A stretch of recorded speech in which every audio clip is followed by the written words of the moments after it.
Box to Box Hoops Preview, hosted by Ndegs. In 13th place is the team from Indiana, the Indiana Pacers. They are the latest team in my 25-26 season preview. Guys, my name is Ndegs. I did this rankings. I'm ranking every team from 30 to 1. I did the rankings before the season started. I'm shooting this just after the season has started. And currently the Pacers are 0-4 and 14th in the East. But yeah, the losses have just been quite close. So before we start, guys, remember we've been nominated for top sports content creator on TikTok, and I would just love it if you guys give us a chance to win. It's the third time we've been nominated, but it's time we bring it home, right, guys? Right. No one else does content like us in sub-Saharan Africa. Every single sport, rugby, NFL, NBA, you name it, we are there, and we've had a great year, just like the Pacers had an amazing year last year. 24-25 season recap, 15-32 record, finished 4th in the East. They had an offensive rating of 115.4, 9th, and 14th in defensive rating, tied 13th, net rating 2.1, and a pace of 7th. Very fast team.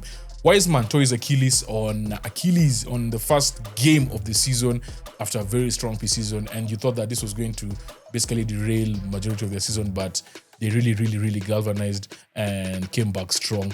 After a dramatic 23-24 run, the Pacers tumbled out of the gate with a 10-15 start, looked shaky early on, but the turning point came in January. 10-2 run marked the moment they really rediscovered momentum, yeah?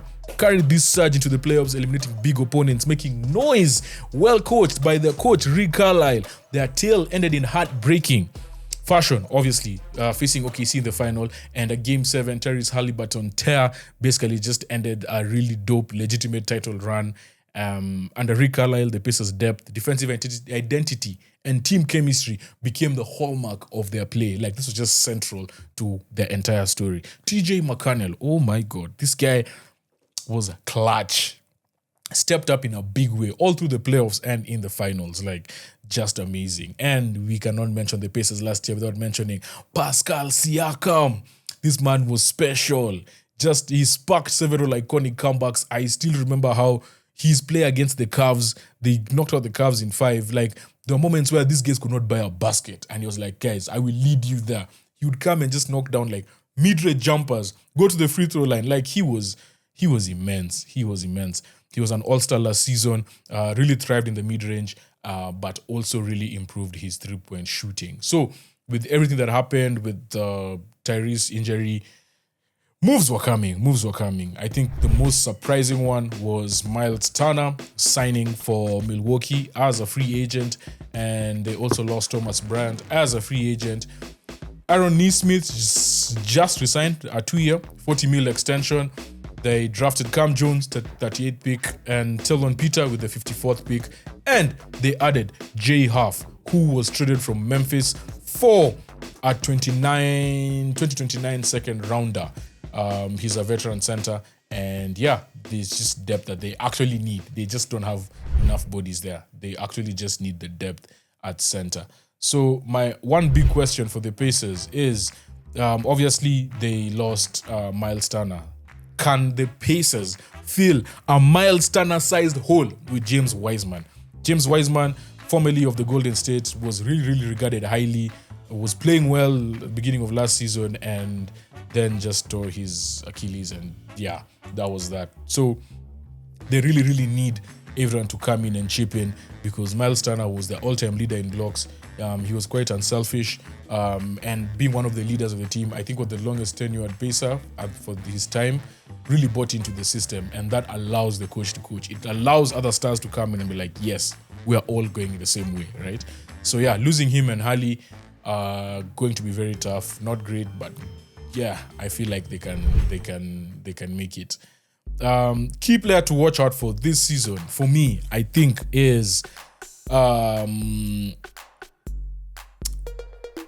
Pascal Siakam. Let's just keep it simple. Pascal Siakam, I feel like this is your season. This is the moment you show us that you are actually, I mean, you've shown us. I'm a believer.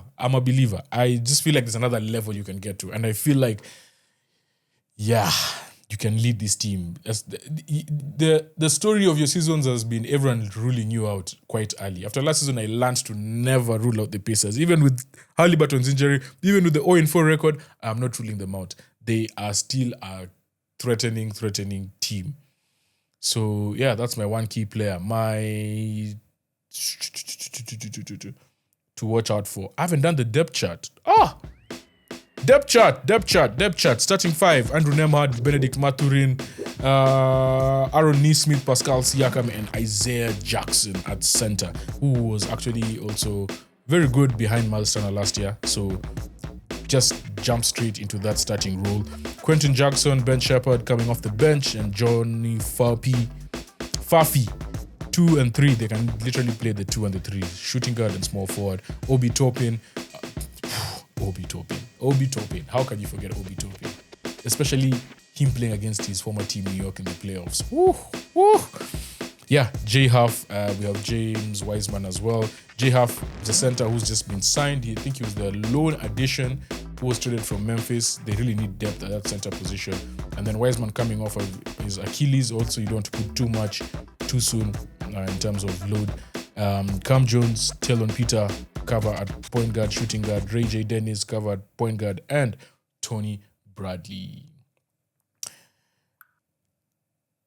Shot clock, 24-second prediction. It'd be a tough season without Hali and Turner, but I'm not doubting Rick Carlisle. I'm not doubting the Pacers. I am not. I'm not saying they're going to get to the finals, but if they make it to the playoffs easily, I wouldn't even be surprised. The style of play is what gives me confidence. They are so unselfish. That ball moves. They can use Nembhard, TJ try to fill in for Hali, Wiseman and Isaiah Jackson back to fill that void at the back at center. Siakam, all-star once more. Top 12 MVP candidate for me. I see a top 6 finish and a playoff berth for the Indiana Pacers. And with that being said, that is the Indiana Pacers season preview. The team coming up next is one that their star player, Pacers star player, has just gone to. We're going straight to Milwaukee in number 12. Ready for the ultimate slam dunk of content? Don't miss out on any of our NBA previews. Hit subscribe and be the MVP of your basketball knowledge game.